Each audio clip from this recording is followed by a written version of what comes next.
ஆராதிக்க என் மேலே தேவபலன் இறங்கி வரும். நான் என் சத்துருக்களை பந்தாடுவேன், நான் என் சத்துருக்களின் மேலே ஜெயம் எடுப்பேன், நான் வெற்றி வாழ்க்கை வாழுவேன், நான் ஜெயமுள்ள வாழ்க்கை வாழுவேன். ஆராதிக்கிறவர்கள் தான் வெற்றி பெற முடியும். உங்களுக்கு பதிலாக ஜெபம் கூட உனக்கு பதிலாக நான் ஜெபிக்கலாம்.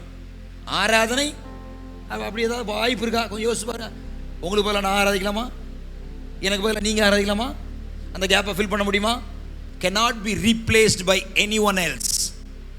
ஆராதனை வேற யாராலையும் ரீப்ளேஸ் பண்ண முடியாது. அவரவர் ஆராதிச்சா அவரவர் மேல தேவ பலன் இறங்கி வரும்.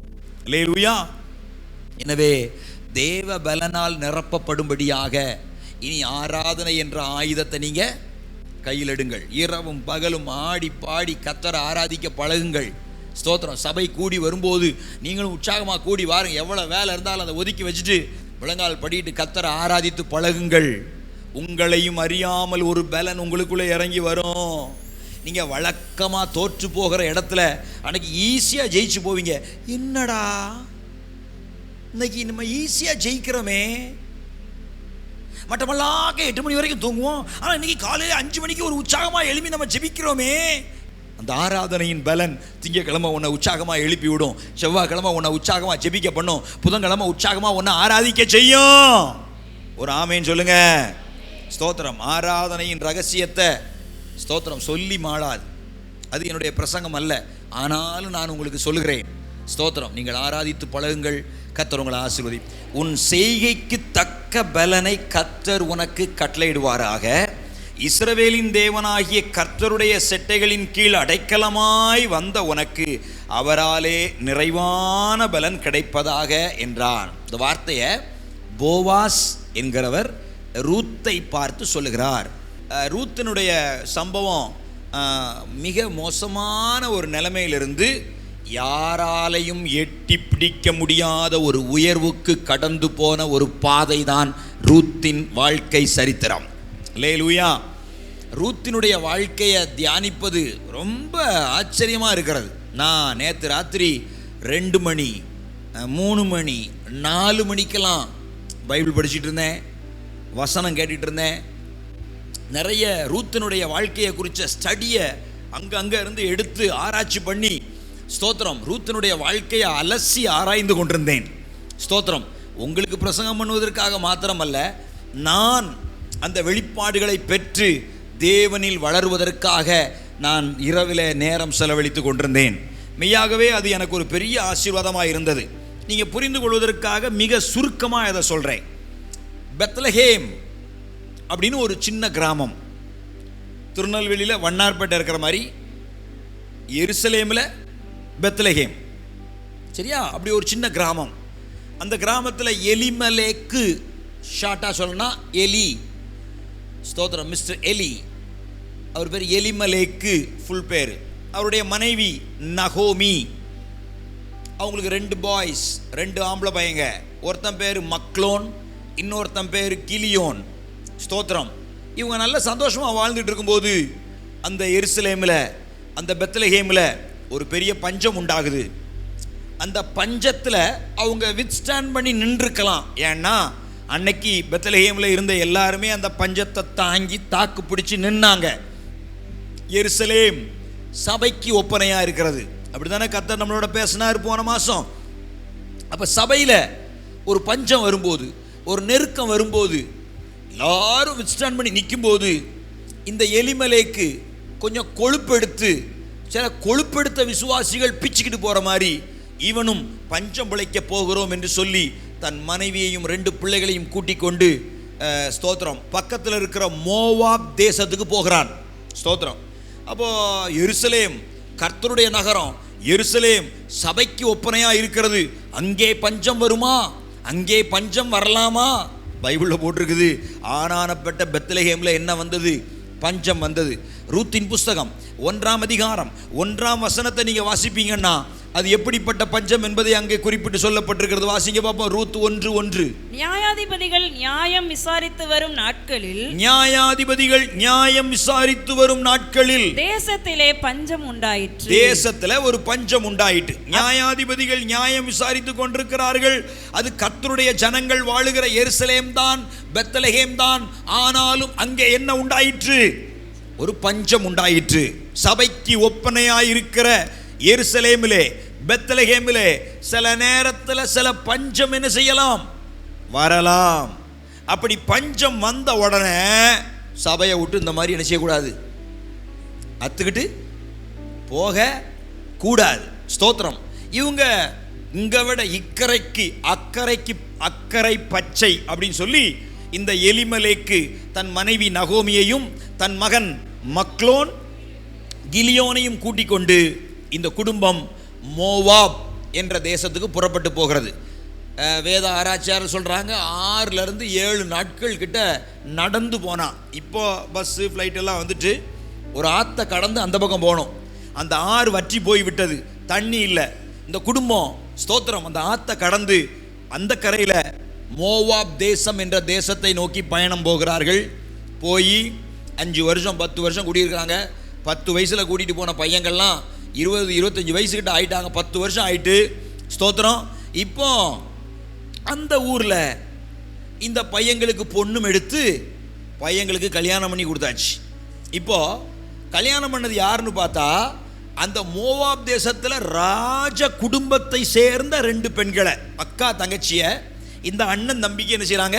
கட்டி வைக்கிறாங்க. அதில் சொல்கிறாங்க அந்த பெண்கள் தான் இவர்கள் வேண்டும் என்று விரும்பி என்ன பண்ணாங்களாம்? கல்யாணம் பண்ணி கொண்டார்கள். சரி, இப்போ 2 பெண்கள், ஒருத்தி பேர் ஓர்பாள், இன்னொருத்தி பேர் ரூத். இதில் நம்ம ஹீரோயின் யாரு? இந்த ரூத். அவளை தான் இந்த மாதத்தில் நம்ம முழுசும் தியானிக்க போகிறோம். 4 அதிகாரங்கள் இருக்குது, ஆனால் 5 வாரம் இருக்கிறது. இந்த வாரம் நான் 1ஆம் அதிகாரத்தை உங்களுக்கு தியானிக்கிறேன். நீங்கள் ஒவ்வொரு வாரமும் ஒவ்வொரு அதிகாரத்தை படித்து கொள்ளும் வண்ணமாக சீக்கிரமாக புறப்பட்டு வாருங்க. நீங்கள் ரூத்தின் புஸ்தகத்திலிருந்து அறியாத நிறைய சத்தியங்களை உங்களுக்கு சொல்கிறேன். நீங்கள் ஆவிக்குரிய ஜீவத்திலே வளருவதற்கு அது உங்களுக்கு உதவியாக இருக்கும். ஏன் அந்த மோவாபிய ஸ்திரீகளான ஓர்பாளும் ரூத்தும் விரும்பி இந்த இஸ்ரவேல் பையங்களை கல்யாணம் முடிச்சாங்க, இந்த யூத பையங்களை கல்யாணம் முடிச்சாங்க? அதற்கு ஒரு ரகசியம் இருக்கிறது. என்னவென்றால், இந்த ரூத்தும் ஓர்பாளும் ராஜ குடும்பத்தை சேர்ந்தவர்கள். இவர்கள் அரசாங்கத்தில் முன்னாடி என்னென்ன வரலாறில் நடந்தது என்ற காரியங்களை படித்தவர்கள். அப்படி இந்த ஓர்பாளும் ரூத்தும் அவர்களுடைய ராஜாங்கத்தின் வரலாறை படிக்கும்போது இந்த ரூத்துக்கு ஒரு தாத்தா இருந்தார். தாத்தா மீன்ஸ் அப்பாவுடைய அப்பா இல்லை, ஒரு 4-5 தலைமுறைக்கு முன்னாடி இருந்த ஒரு தாத்தா. அவருடைய பெயர் பாலாக். அவருடைய பேர் என்ன? பாலாக். இந்த பாலாக் ராஜாவை குறித்து எண்ணாகமம் 22, 23, 24 ஆகிய அதிகாரங்களில் எழுதப்பட்டிருக்கிறது. இந்த பாலாக் ராஜாவினுடைய நாட்களில் தான் இந்த மோவாப் தேசத்தை இஸ்ரவேல் ஜனங்கள் தாண்டி வருகிறார்கள். எகிப்திலிருந்து மோவாபை தாண்டி இந்த இஸ்ரவேல் தேசத்துக்குள்ள வர்றாங்க. அப்படி அவர்கள் வரும்போது இந்த மோவாபுக்கும் இஸ்ரவேலுக்கும் நடுவாக வருகிற அந்த ஆற்று ஓரமாய் இந்த இஸ்ரவேல் ஜனங்கள் பாளையம் இறங்கி இருக்கிறார்கள். அப்போ அந்த இஸ்ரவேல் ஜனத்தை குறித்து நிறைய பேர் அந்த பாலாக் ராஜாட்ட போய் போட்டு கொடுக்குறாங்க. இந்த ஜனங்கள் ரொம்ப மோசமானவங்க, இவங்க எரிகோவை பார்த்தார்கள், அதை உடைத்து நொறுக்கி விட்டார்கள். இவர்கள் கீகோனை அழித்தார்கள். இவர்கள் ஓகு என்கிற பெரிய ராஜாவை சங்காரம் பண்ணினார்கள். இவர்கள் யாருக்கு விரோதமாய் வருகிறார்களோ அவர்கள் தேவன் சக்தி வாய்ந்தவர் ஆனபடியினால் அவர்கள் ஜெயிப்பார்கள். இப்பொழுது மோவாப் தேசத்தை சூழ வந்து பாளையம் இறங்கி இருக்கிறார்கள். ராஜாவே, உமக்கு ஒரு ஆபத்து இவர்களால் வரலாம் என்று பயமுறுத்தின உடனே இந்த பாலாக் என்ற ராஜா அவனுடைய தேசத்தில் ஒரு தீர்க்கதரிசியை நாடுகிறார். அந்த தீர்க்கதரிசி இஸ்ரவேல் தேவனாகிய கர்த்தரை ஆராதிக்கிற தீர்க்கதரிசி. இந்த பாலாக் ராஜாவுக்கு தெரியும், இந்த தீர்க்கதரிசி ஒருத்தனை சபிச்சா அவன் சபிக்கப்பட்டுருவான், இந்த தீர்க்கதரிசி ஒருத்தனை ஆசீர்வதித்தால் அவன் ஆசீர்வாதமாக இருப்பான் என்று தெரிந்தபடினாலே இந்த பாலாக் ராஜா ஆள் அனுப்பி தீர்க்கதரிசி, அவருடைய பெயர் பிலேயாம். பிலேயாம் தீர்க்கதரிசியே கொஞ்சம் வாங்க, இந்த ஜனத்தை பாருங்க, இவர்கள் நமக்கு விரோதமாய் வந்து விடாதபடிக்கு முன்னதாகவே நீங்கள் இந்த ஜனத்தை என்ன பண்ண வேண்டும், சபிக்க வேண்டும் என்று கேட்கிறார். உடனே பாலாக்கும் சந்தோஷமா வாரேன்னு சொல்லி வந்தா கர்த்தர் அதை தடுக்கிறார். நீ அந்த ஜனத்தை ஆசீர்வதிக்க வேண்டுமே தவிர அந்த ஜனத்தை என்ன பண்ணக்கூடாது, சபிக்க கூடாது என்று கர்த்தர் தீர்க்கதரிசியின் இடத்துல சொல்றார். இப்படி அந்த ராஜா 3 விசை அந்த தீர்க்கதரிசியை அழைக்கிறார். இந்த தீர்க்கதரிசியும் ராஜாவுக்கு சகாயம் செய்யும்படிக்கு 3 இடங்களிலே நின்று அந்த ஜனத்தை பார்த்தாலும் சபிப்பதற்கு பதிலாக இந்த தீர்க்கதரிசி இஸ்ரவேல் ஜனக்கூட்டம் பரவி போகிற ஆறுகளைப் போல, இவ்வளவு அழகான ஜனங்கள், நீங்கள் யுத்தத்திலே ஜெயிக்கிற ஜனங்கள், நீங்கள் கர்த்தருடைய பராக்கிரமசாலிகள் என்றெல்லாம் சொல்லி அந்த ஜனத்தை ஆசீர்வதிக்கிறாரே தவிர ராஜா கேட்டுக்கொண்டபடி இஸ்ரவேல் ஜனத்தை இந்த பிலேயாம் தீர்க்கதரிசி என்ன பண்ணவில்லை, சபிக்கவே இல்லை. இப்பொழுது பாலாக் ராஜா, இந்த ரூத்தினுடைய தாத்தாவுக்கு ஒரே கோபம், பாலாக் ராஜாவுக்கு என்ன இந்த ஜனங்களை ஒருத்தராலையும் சபிக்க முடியலையே, அப்ப இவங்களை நாம எப்படி ஜெயிக்க அப்படின்னு சொல்லி ரொம்ப வருத்தத்தோடு இருக்கிறார். ஆனா இஸ்ரவேல் ஜனங்களோ இந்த மோவாப் தேசத்தில் உள்ள ஜனங்களோட மோதி போர் செய்யணுங்கிற எண்ணம் அவங்களுக்கு இல்லை. வழியில் இருந்தால் தானே மோதுவாங்க. அவங்க ஆற்றுக்கு அந்த பக்கமாக ஓரமாக இருக்காங்க, இவங்க ஒரு பக்கமாக போகிறாங்க. இந்த பாலாக் ராஜா பயந்ததினாலே அப்படி கூப்பிட்டு சபிக்க சொல்கிறான். சரி, எப்படியோ இந்த சம்பவத்தை இந்த ரூத் படிக்கும்போது அவளுடைய உள்ளத்தில் இந்த இஸ்ரவேல் ஜனங்கள் மேலே ஒரு பெரிய மதிப்பு உண்டாகுது. இப்படி ஒரு ஜனங்களா, இவர்களை யாராலையும் சபிக்க முடியாதா, இவர்கள் தேவன் அவ்வளவு வல்லமையானவரா, இந்த ஜனக்கூட்டத்தை நான் பார்க்க வேண்டுமே, இவர்கள் எந்த ஜாதியோடும் கலவாத ஜனங்கள் என்றெல்லாம் எண்ணாகமம் 22, 23, 24 எழுதப்பட்டிருக்குது. இந்த இஸ்ரவேல் ஜனங்களுடைய மேன்மை மகிமை எல்லாத்தையும் மோவாப் தேசத்துல உட்கார்ந்து இந்த ரூத் படிச்ச உடனே இவளுக்கு ஒரு ஆசை, இஸ்ரவேலில் இருந்து எங்கேயாவது ஒரு வாலிபன் கிடைத்தால் அவனை தான் நான் என்ன செய்ய வேண்டும், கல்யாணம் முடிக்க வேண்டும் அப்படின்னு ஆசைப்பட்டு இவர்கள் அந்த படிக்கிற காலத்திலேயே வாழ்ந்து வர்றாங்க. அப்பந்தான் அவங்களுக்கு 2 அடிமை சிக்கிறாங்க பஞ்சம் பிழைக்கிறதுக்காக. இஸ்ரவேல் தேசத்திலிருந்து மக்லோனும் கிலியோனும் எங்க வந்திருக்கிறாங்க, மோவாப் தேசத்துக்கு. வந்த உடனே அந்த 2 பசங்களையும் இந்த அக்கா தங்கச்சி போய் என்ன பண்ணிட்டாங்க, கல்யாணம் பண்ணி கொண்டார்கள். ஆனா என்ன வேதனை, இவங்க கல்யாணம் பண்ணி அந்த வீட்டுக்குள்ள காலை வச்சாங்க, மாமா அவுட்டு. மாமா யாரு, எலிமெலேக்கு. ஸ்தோத்திரம். இப்போ கல்யாணம் பண்ணி ஒரு பொண்ணு ஒரு வீட்டுக்குள்ளே போய் 2 மாதத்தில் மாமனார் அவுட்டு, அடுத்த 2 மாதத்தில் அடுத்த ஒரு ஆள் அவுட்டு, கொழுந்த அவுட்டு, இப்படி ஒவ்வொன்றா அவுட் ஆச்சுன்னா இப்போ எப்படி இருக்கும்? ஸ்தோத்திரம். ஏனோ தெரியவில்லை. ஸ்தோத்திரம். இவ்வளோ 2 பேரும் கல்யாணம் கட்டி உள்ளே போனாங்க. ஸ்தோத்திரம். சில ராசி அப்படி இருக்குமா என்னன்னு நமக்கு தெரியல. ஸ்தோத்திரம். மாமாவை காலி பண்ணாள்வ, கொழுந்தனை காலி பண்ணாள்வ, ஒருத்தி புருஷனையும் காலி பண்ணாள்வ. அங்கே ஆம்பளை வாரிசே இல்லாமல் அந்த வீடு சோலி முடிஞ்சுது. இப்போ 3 விதவைகள் அந்த மோவாப் தேசத்தில் ஒரே வீட்டுக்குள்ளே வாழ வேண்டிய ஒரு சூழ்நிலை வந்துட்டு, பெரிய வேதனை. ஒருத்தர் முகத்தை பார்த்துக்கிட்டு உட்காந்துருக்காங்க. அங்கே ஆண் வாரிசு இல்லை, ரொம்ப வேதனை. இப்படிப்பட்ட நிலைமையில தான் 1ஆம் அதிகாரம் 6ஆம் வசனத்தில் நகோமி ஒரு செய்தியை கேள்விப்படுகிறாள். என்ன செய்தி வாசிங்க பார்ப்போம். கர்த்தர் தம்முடைய ஜனங்களை சந்தித்து அவர்களுக்கு ஆகாரம் அருளினார் என்று அவள் மோவாப் தேசத்திலே கேள்விப்பட்டு தன் மருமக்களோட கூட மோவாப் தேசத்திலிருந்து திரும்பி வரும்படி எழுந்து. அல்லேலூயா, ஸ்தோத்திரம். அவ ஒரு விஷயத்தை கேள்விப்படுறா, கர்த்தர் தம்முடைய ஜனத்தை சந்தித்தார், அவர்களுக்கு ஆகாரம் கொடுத்தார் என்ற செய்தியை கேள்விப்பட்ட உடனே தன்னுடைய நஷ்டம் எல்லாவற்றையும் மறந்து கஷ்டம் எல்லாத்திலிருந்து விடுதலை பெறும்படி நான் மறுபடியும் என் ஜனத்தார் அண்டையிலே போகிறேன் என்று எருசலேமுக்கு நேராக எழும்புகிறாள். அல்லேலூயா. ஒருவேளை அன்னைக்கு எருசலேமை விட்டு வந்தது பெரிய தப்பு தான், சபையை விட்டு போனது பெரிய தப்பு தான். ஆனாலும் கஷ்டப்பட்டு நஷ்டப்பட்டு நொந்து வெந்து இனி வாழ்க்கையில முன்னேறுவதற்கு ஒன்றுமில்லை என்ற ஒரு நிலையை உணர்ந்து மறுபடியும் எருசலேமுக்கு போகும்படி திரும்புவது நல்லதா கெட்டதா? நல்லது. இப்போ அவங்களுடைய 2 மருமகளும் நானும் உங்களோட வருகிறோம் ஆன்டி என்று சொல்லி அந்த நகோமியோடு கூட கிளம்புகிறார்கள். ஆனால் பைபிளில் போட்டிருக்குது, அவங்க கிளம்பி பாதி வழி என்ன பண்ணிட்டாங்களாம், அவர்கள் வழி நடக்கையில் பாதி வழி வரும்போது இந்த நகோமி ஒரு நிமிஷம் அப்படியே யோசித்து பார்க்கா. ஸ்தோத்திரம். அங்கே போனால் நமக்கு ஆண் வாரிசு இல்லை, அப்போ நமக்கு யாரும் சுதந்திரம் கொடுக்க மாட்டாங்க. நல்ல கவனிங்க, இஸ்ரவேலில் இன்னைக்கு வரைக்கும் ஒரு பழக்கம் இருக்குது. அங்கே ஆண் இல்லை அப்படின்னா அந்த சொத்து சுதந்திரம் அடுத்த தலைமுறைக்கு என்ன செய்யாது, போகாது. ஆண்கள் இருந்தால் தான் எவ்வளவு சொத்தாக இருந்தாலும் அவங்க பேருக்கு வரும். பெண்கள் மட்டும் இருந்தாங்கன்னா அவங்களுக்கு சொத்துரிமை இல்லை. நல்ல வேளை தமிழ்நாட்டில் கலைஞர் வந்ததுனால பெண்களுக்கெல்லாம் சொத்துரிமை. இல்லாட்டா அதுக்கு முன்னாடி இங்கே என்ன கிடையாது, கல்யாணத்தில் நகையை போட்டோமா அந்தாக்கில் போயிடணும். ஸ்தோத்திரம். இப்போ அப்படி இல்லை, வீடு வாசல் இருந்தாலும் அதுலேயும் பங்குக்கு வராங்கன்னா அங்கே அன்னைக்கு கலைஞர் இல்லை. ஸ்தோத்திரம். பாருங்க, அங்கே ஆண் வாரிசு இல்லைன்னா அங்கே சுதந்திரம் கிடையாது, சொத்து கிடையாது. அப்போ ஒரு நிமிஷம் இந்த நகோமி நின்று யோசிக்கா, நமக்கு ஆண் வாரிசு இல்லை, இப்போ இவ்வளோ வந்தாலும் அங்கே போய் சாப்பிட்றதுக்கோ ஒன்று குடியிருக்கிறதுக்கோ ஒன்றும் வழி இல்லை.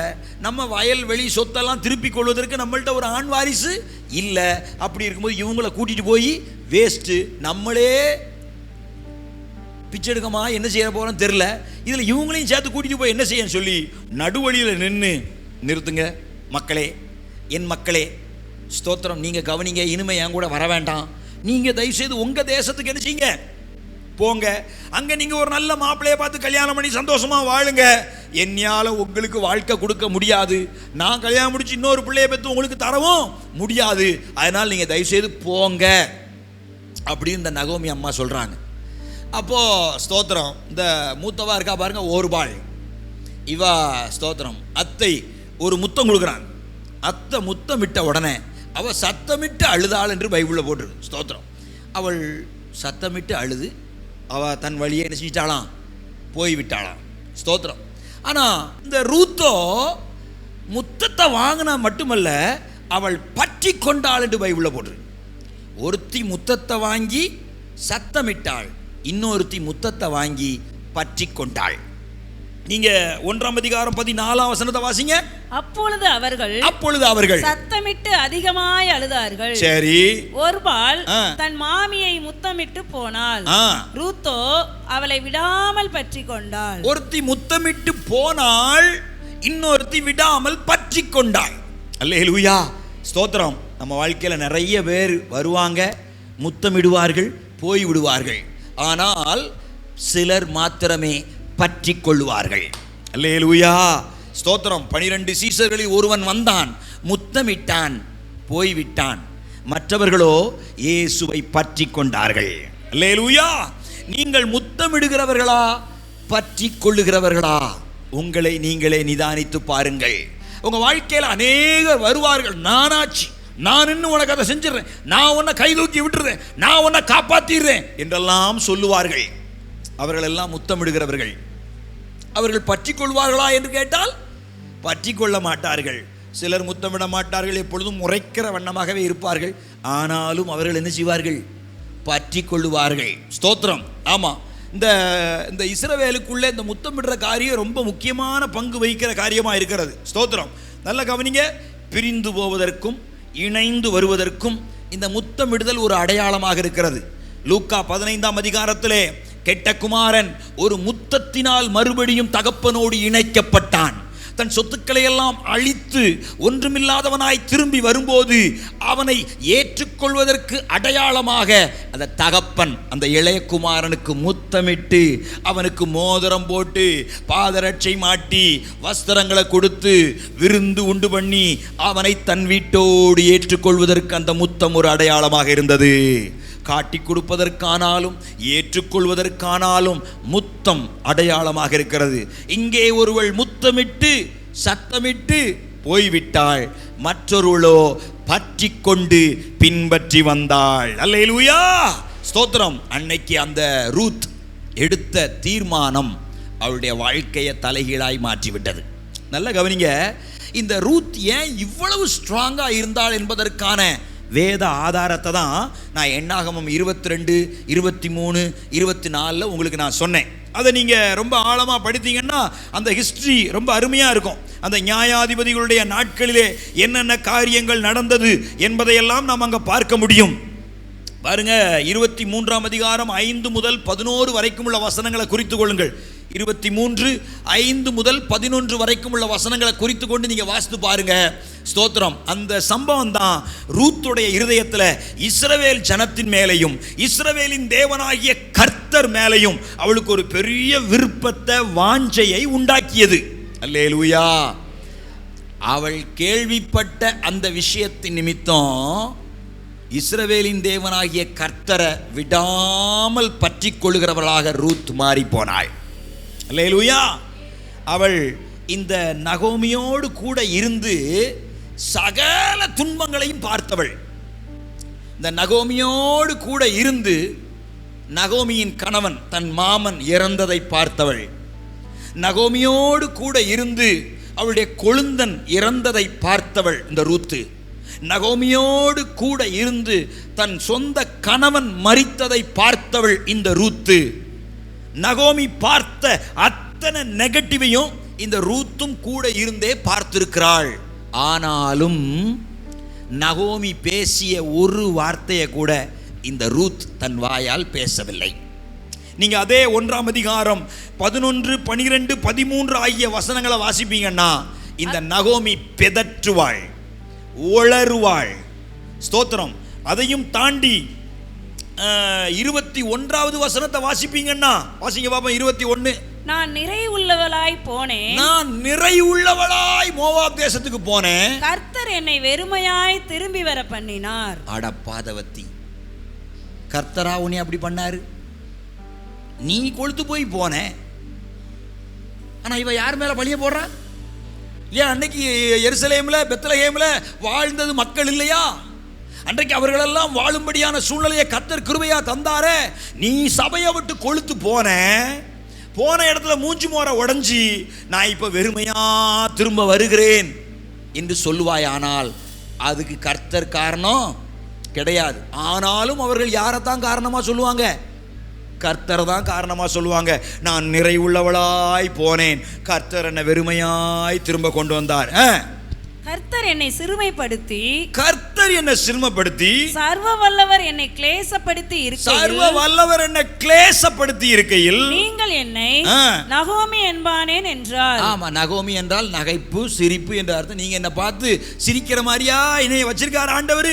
என்னைய பாடா படுத்தி, என்னைய பதங்கொலைச்சி, என்னைய இப்படி கிறுக்காக்கி வச்சிருக்காரே, கிளேசம் உள்ளவளாக்கி விட்டாரே என்று கர்த்தர் மேல பழி போடுகிறவள் தான் இந்த நகோமி.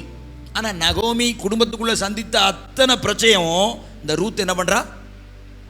சந்தித்தாள். இந்த ரூத் அத்தனை பிரச்சனையும் பார்த்தாள். ஆனா இந்த ரூத்து தன் வாயை திறந்து இஸ்ரவேலின் தேவனாகிய கர்த்தருக்கு விரோதமா ஒரு வார்த்தை பேசவில்லை. This is the greatest attitude difference between Naomi and Ruth. இதுதான் ரூத்துக்கும் நகோமிக்கும் இருக்கிற ஒரு பெரிய வித்தியாசம். ரெண்டு பேரும் ஒரே பிரச்சனையை பார்க்கறாங்க, ரெண்டு பேரும் ஒரே குடும்பத்துக்குள்ள இருக்கிறாங்க, ரெண்டு பேரும் ஒரே நஷ்டத்தை சந்திக்கிறார்கள். ஆனாலும் ரூத் தன் வாயை திறந்து இஸ்ரவேலின் தேவனாகிய கர்த்தருக்கு விரோதமாய் ஒன்றும் பேசவில்லை. இன்றைக்கு ரூத்தினுடைய வாழ்க்கையை படிக்கிற நீங்க உங்க குடும்பத்துக்குள்ள வருகிற பிரச்சனையை பார்க்கும்போது, அதை ஹேண்டில் பண்ணும்போது, அதை குறித்து என்ன பேசுகிறீர்கள்? உங்களை நீங்களே நிதானித்து பாருங்கள். இது ஒரு குடும்பம், இவன் ஒரு புருஷன், இவனுக்கு வாக்கப்பட்டு வந்து நான் படுற பாடு, இந்த குடும்பத்தோட கிடந்து நான் சீரியலி, இது ஒரு சபை, இதுக்கு இவர் ஒரு பாஸ்டர், இதில் போய் என்னைய கொண்டு வச்சிருக்கிற ஆண்டவரே, இந்த சபையை விட்டு நான் என்னைக்கு போகட்டும் என்று சொல்லுவாயானால் நீ யாரு? நீ யாரு? நகோமி. நீ நகோமி. இந்த பாருங்க, ஒரே பிரச்சனை, ஒரே குடும்பம். ஆனாலும் நகோமியினுடைய வாயிலே வருகிற வார்த்தைகள் தேவனை துக்கப்படுத்துகிறது. ஆனால் ரூத்தை குறித்து வேதம் சொல்லுகிறது. 18ஆம் வசனத்தை வாசிங்க. 1:18. அவள் தன்னோடே கூட வர மன உறுதியாய் இருக்கிறதை கண்டு, அவள் தன்னோடு கூட எருசலேமுக்கு வர மன உறுதியாய் இருக்கிறதை கண்டு, அப்புறம் அதை குறித்து அவளோட ஒன்றும் பேசவில்லை. ஒன்னும் பேச. நகோமி வாயை அடைக்கிற மாதிரி இந்த ரூத் நடக்கிறார். அல்லேலூயா. வாயை திறந்தாலே, சில ஆட்கள் வாயை திறந்தாலே என்னதான் பேசுவாங்க? நெகட்டிவாக தான் பேசுவாங்க, தீமையை தான் பேசுவாங்க. கர்த்தர் என்னை வச்சு விட்டார், என்னைய கெடுத்து போட்டார், என்னைய வம்பாக்கிட்டார், என்னைய அப்படி ஆக்கிட்டார், என்னைய இப்படி ஆக்கிட்டார். ஸ்தோத்திரம். ஆமாம், உன்னை இன்னைக்கு கர்த்தர் இவ்வளவு நல்ல ஜீவனோட வைத்திருப்பதற்காக நீ எவ்வளவோ கர்த்தரை துதிக்க வேண்டும். நான் பெற்றுக்கொண்ட வெளிப்பாடு என்ன தெரியுமா? நான் ஸ்தோத்திரம் என்ன சபிக்கிறதுக்கு அல்லது முறுமுறுக்கிறதுக்கு 400 காரணங்கள் இருந்தாலும் துதிப்பதற்கு 4 காரணம் இருந்தா அந்த 4 காரணத்தையே திரும்ப திரும்ப சொல்லி கர்த்தரை துதித்து கொண்டிருப்பேன். தூசிப்பதற்கு 400 காரணங்கள் இருந்தாலும் துதிப்பதற்கு 4 காரணங்கள் இருந்தால் போதும், அதை சொல்லி நான் கர்த்தரை துதிப்பேன். ஆனா ரூத்தினுடைய வாழ்க்கையை உற்று பார்த்தா துதிப்பதற்கு ஒரு 4 காரணம் கூட இல்ல. ஆனாலும் அவள் முறுமுறுக்கவில்லை, ஆனாலும் இஸ்ரவேலின் தேவனாகிய கர்த்தரை அவள் தூஷிக்கவில்லை. நான் அந்த தேவனை நம்பி இருக்கிறேன் என்ற மன உறுதியோடு கூட ரூத் இருந்தாள் என்று வேதம் சொல்லுகிறது. இந்த மன உறுதியைத்தான் கர்த்தர் பார்க்கிறார். அல்லேலூயா. நான் அந்த அந்த அந்த 23 எண்ணாகமம் 23, 24 நான் வாசிக்கும் போது அந்த ஸ்டோரியில் சொன்னேன் இல்லையா, அதில் அந்த பீலேயாம் தீர்க்கதரிசி ஒரு குறிப்பிட்ட இடத்துல சொல்லும்போது, நான் இந்த இஸ்ரவேலிலிருந்து ஒரு ராஜாவை எழுப்புவேன், அந்த ராஜாவை கொண்டு மோவாபை அடிப்பேன், எல்லா தேசங்களையும் நான் ஆளுகை செய்கிற ராஜாவை இந்த இஸ்ரவேலிலிருந்து எழுப்புவேன் என்று சொல்லுகிற விஷயத்தை இந்த ரூத் என்ன செய்கிறா? அறிந்து கொள்ளுகிறாள். அது அறிஞ்ச உடனே அவளுக்கு ஒரு மன விருப்பம் போல இருக்கு. இப்படிப்பட்ட ராஜாக்களை உடைய அந்த ஜனத்தார் அண்டையிலே நான் போய் சேர்ந்து கொள்ள வேண்டும், இப்படிப்பட்ட ஜனத்தை ஆசீர்வதிக்கிற கர்த்தரை நான் போய் சேவிக்க வேண்டும் என்ற மன உறுதியோடு கூட ரூத் புறப்பட்டு போகிறாள். அதனால அவளுக்கு வந்த எந்த நெருக்கடியும் அவளை என்ன செய்யல? அசைக்கல. எனக்காக கர்த்தர் சொல்லி வைத்திருக்கிற வாக்குத்தத்தங்கள், என்னை ஆசீர்வதிப்பேன் என்று என்னை நம்ப பண்ணின வசனங்கள் நிச்சயமா என் வாழ்க்கையில நிறைவேறும் என்ற நம்பிக்கை உறுதியோடு கூட ரூத் புறப்பட்டு போகிறாள். அல்லேலூயா. அந்த வசனங்களை எனக்கு நீங்கள் அந்த 11:5 11 வரைக்கும் வாசிக்கிறதுக்கு எனக்கு நேரம் இல்லை. அதில் நீங்கள் பார்க்கலாம், யாக்கோபிலிருந்து ஒரு வேர் புறப்பட்டு எழும்பி வரும், அதில் ராஜாக்கள் வருவார்கள் என்றெல்லாம் அங்கே அருமையாக சொல்லப்பட்டிருக்கும். பாருங்க, கடைசி காலத்தில் இந்த ரூத், அப்புறம் 2ஆம் வசனம் நம்ம அடுத்த வாரங்களில் நம்ம பார்ப்போம், 2ஆம் அதிகாரம் 3ஆம் அதிகாரம். இந்த ரூத் அங்கே பஞ்சம் முளைக்கிறதுக்காக போகிறாங்க. ஒருத்தி போயிட்டா. இப்போ நகோமியும் ரூத்தும் பெத்லகேமுக்கு வராங்க. அது அறுப்பறுக்கிற காலமாக இருக்கிறது. அந்த அறுவடையிலே ஸ்தோத்திரம், அந்த அறுவடையில் இஸ்ரவேல் ஜனங்கள் தான் வேலை பார்க்க முடியுமே தவிர அந்நிய தேசத்தில் உள்ளவங்க வேலை செஞ்சு சம்பளம் வாங்க முடியாது. அவங்க அடிமையை போல அங்கே அந்த அந்த கோதுமையை பொறுக்கி கொள்ள தான் முடியும். ஸ்தோத்திரம். அப்படிப்பட்ட நிலைமையில் இவள் ஒரு ஏதேச்சா ஒரு வயலில் போய் அங்கே அறுக்கிறவர்களுக்கு கீழே உதிர்ந்து கிடக்கிறத பொறுக்கி கொண்டிருக்கிறாள். அப்படி பொறுக்கி கொண்டிருக்கும் போது தான் அங்கே அந்த வயலின் உரிமையாளர் போவாஸ் வருகிறார். ரூத் 1ஆம் அதிகாரத்திலேயே அறிமுகப்படுத்தப்பட்டார். ஆனால் 2ஆம் அதிகாரத்தில் தான் போவாஸ் வர்றாரு. அந்த போவாஸ் அந்த ரூத்தை பார்த்து சொல்லுகிற வார்த்தையைத்தான் 2ஆம் அதிகாரம் 12ஆம் வசனத்தில் நம்ம வாசிக்கிறோம். வாசிங்க பாப்போம். உன் செய்கைக்கு தக்க பலனை, உன் செய்கைக்கு தக்க பலனை கர்த்தர் உனக்கு கட்டளையிடுவாராக, கர்த்தர் உனக்கு கட்டளையிடுவாராக. இஸ்ரவேலின் தேவனாகிய கர்த்தருடைய சட்டைகளின் கீழ் அடைக்கலமாய் வந்த உனக்கு அவராலே, இயேசுவாலே, கர்த்தராலே நிறைவான பலன் கிடைப்பதாக. அல்லேலூயா. அதுக்கு உணர்ந்து ரூத் ஒரு பதில் சொல்லுவா பாருங்க 13ஆம் வசனத்துல. அதற்கு ரூத்து, என் ஆண்டவனே, உம்முடைய கண்களில் எனக்கு தயை கிடைக்க வேண்டும், உம்முடைய கண்களில் எனக்கு தயை கிடைக்க வேண்டும். நான் உம்முடைய வேலைக்காரிகளில் ஒருத்திக்கும் சமானமாய் இராவிட்டாலும், உம்முடைய வேலைக்காரிகளில் ஒருத்திக்கும் சமமாய் இராவிட்டாலும் நீர் எனக்கு ஆறுதல் சொல்லி உம்முடைய அடியாளோடே பட்சமாய் பேசினீரே. அந்த வார்த்தையை எப்ப சொல்றா பாருங்க. உம்முடைய வேலைக்காரிகளில் ஒருத்திக்கு நான் சமம் இல்லை அப்படின்னா நான் வேலைக்காரி கூட இல்லை, வேலைக்காரிக்கும் கீழே அடிமை, அதான் உண்மை. ஆனாலும் அந்த அடிமையின் நிலைமையில் இருக்கிற ரூத்தை பார்த்து ஒரு போவாஸ் சொல்றார். ஸ்தோத்திரம். அடுத்த வாரம் முடிஞ்சா அந்த போவாஸினுடைய வாழ்க்கையில் உள்ள ஒரு ரகசியத்தை சொல்வேன். ஸ்தோத்திரம். இந்த போவாஸ் ஒரு 45-50 வயசு உள்ள ஆள். ஆனால் அவருக்கு கல்யாணமே ஆகலை, ஒரு பயலும் பொண்ணு கொடுக்கல. பெரிய பணக்காரர். ஏன் தெரியுமா? இந்த போவாஸுடைய அம்மா ராகாப். இந்த ராகாபை குறித்து இஸ்ரவேலுக்குள்ளே ஒரு தப்பான வார்த்தை அடிக்கடி சொல்லப்பட்டது. என்ன தெரியுமா? அவள் வேசி, அவள் வேசி. அந்த வேசி மகனை யாராவது கல்யாணம் பண்ண பிரியப்படுவாங்களா? அதனால இஸ்ரவேலில் இந்த போவாசு பெரிய சொத்துக்காரன். அவங்க அப்பா சல்மோன் யூதா கோத்திரத்தில் உள்ள ஒரு பிரபு. இந்த ராகாபும் பெரிய பணக்காரி தான். ஆனாலும் பணம் இருந்தது. அவர்கள் பேர் இஸ்ரவேலிலே கெடுக்கப்பட்டிருந்தது. ஆனபடினாலே வேசியின் மகன் என்று சொல்லி இந்த போவாசுக்கு ஒருத்தனும் என்ன செய்யல, பொண்ணு கொடுக்கல. 45-50 வயசு ஆகி இந்த போவாசு கல்யாணம் முடிக்காம என்ன பண்ணிக்கிட்டு இருக்காரு? வயலும் வரப்புமா சுற்றி வராரு. இப்படிப்பட்ட நிலைமையில தான் கணவனை இழந்து ஒரு ரூத் அந்த வயலில் வேலைக்கு போகிறான். அல்லேலூயா, ஸ்தோத்திரம். இப்போ எப்படி அவங்க கல்யாணம் பண்ணுறாங்க என்னங்கிறத நீங்கள் ரொம்ப ஆராய்ச்சி பண்ண வேண்டாம். அதை நம்ம அடுத்த வாரம் பார்ப்போம். கர்த்தருக்கு ஸ்தோத்திரம். எப்படியோ ரூத்துக்கு கர்த்தருடைய கண்களில் தயவு கிடைத்தது போல இந்த போவாசுடைய கண்களிலும் தயவு கிடைத்தது. அல்லேலூயா. கர்த்தர் அந்த ரூத்துக்கு இறங்கினபடியினால் கர்த்தர் ரூத்தினுடைய வாழ்க்கையை மகிமையாய் மாற்றினார். இந்த வாரம் நான் உங்களுக்கு சொல்ற முக்கியமான ஒரு வார்த்தை என்ன தெரியுமா? ரூத்தினுடைய வாழ்க்கையிலே அவள் முறுமுறுப்பதற்கு 1000 காரியங்கள் இருந்தாலும் அவள் ஒரு விஷயத்தை கூட சொல்லி முறுமுறுக்கவில்லை. மாறாக கர்த்தரை துதிக்கிறவளாக இருந்தாள். மன உறுதியோடு கர்த்தரை பின்பற்றுகிறவளாக இருந்தாள். ஆனா பிறப்பிலேயே இஸ்ரவேலா பிறந்தவா. இந்த ரூத்து புறஜாதியா இருந்து இஸ்ரவேல் தேசத்துக்குள்ள வந்தவா. என்னைய மாதிரி ஸ்தோத்திரம் இயேசு அறியாத குடும்பத்தில் பிறந்து இயேசுவை ஏற்றுக்கொண்டு வந்தவள். பூசாரிக்கு பேரனா பிறந்து இயேசுவை ஏற்றுக்கொண்டதுனால ஊழியம் செய்கிறது போல ஒரு வாழ்க்கை வாழ்ந்தவள் தான் இந்த ரூத். ஆனா இந்த நகோமி அப்பா கிறிஸ்டின், அம்மா கிறிஸ்டின், தாத்தா கிறிஸ்டின், பாட்டி கிறிஸ்டின், நாங்கெல்லாம் பரம்பரை கிறிஸ்தவர்கள் என்று சொல்லிக் கொள்ளுகிற நகோமி இஸ்ரவேலின் தேவனாகிய கர்த்தரை சரியா புரிந்து கொள்ளாம அவருக்கு விரோதமாய் முறுமுறுக்கிறாள். ஆனா பாதியில வந்த ரூத்தோ இஸ்ரவேலின் தேவன் மேல உறுதியான நம்பிக்கை உள்ளவளாய் கர்த்தரை மகிமைப்படுத்துகிற மகளாக இருக்கிறாள். அல்லேலூயா.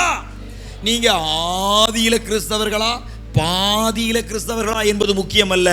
நீங்கள் கர்த்தரை ஆராதிக்கிறீர்களா முறுமுறுக்கிறீர்களா என்பதுதான் கர்த்தருக்கு காரியமாக இருக்கிறது. அல்லேலூயா. அவரை துதிப்பதற்கு 4 காரணம் இருந்தா போதும். ஏன் உங்களுக்கு 40 காரணங்களை 400 காரியங்களை உங்களுக்கு அனுகூலமாக கர்த்தர் செய்திருக்கிறாரே. எவ்வளவாய் கர்த்தரை துதிக்கலாம். அவரை துதிப்பதற்கு பதிலாக அவரை தூஷிக்கிற வார்த்தைகளை பேசுவீர்களானால் அவரை குறித்து, அவருடைய சபையை குறித்து, அவருடைய ஊழியர்களை குறித்து, ஸ்தோத்திரம், அவர் தான் உண்டாக்கின நன்மைகளை குறித்து தூசிக்கிறவர்களாக இருப்பீர்களானால் உங்களுடைய வாழ்க்கையில கர்த்தர் உங்களை தூர ஒதுக்கி தான் வைப்பார்.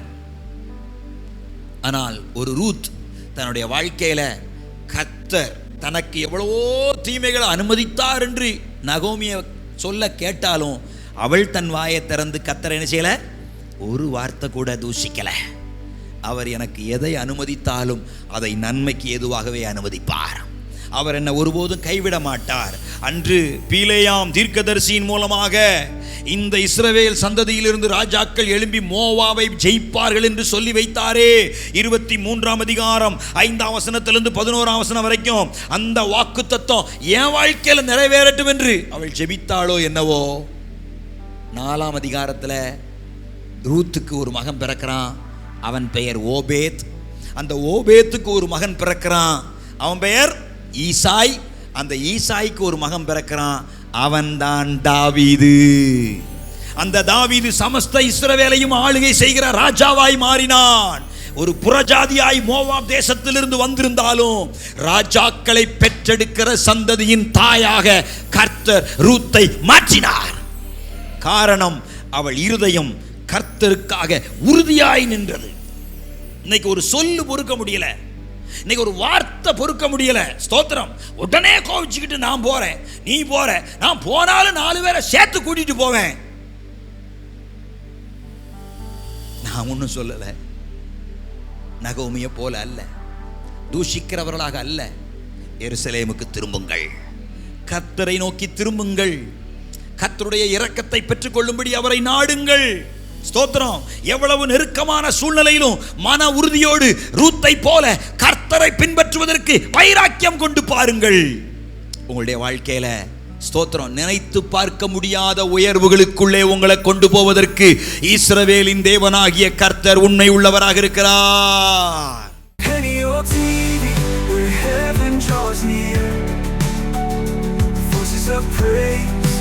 Casting out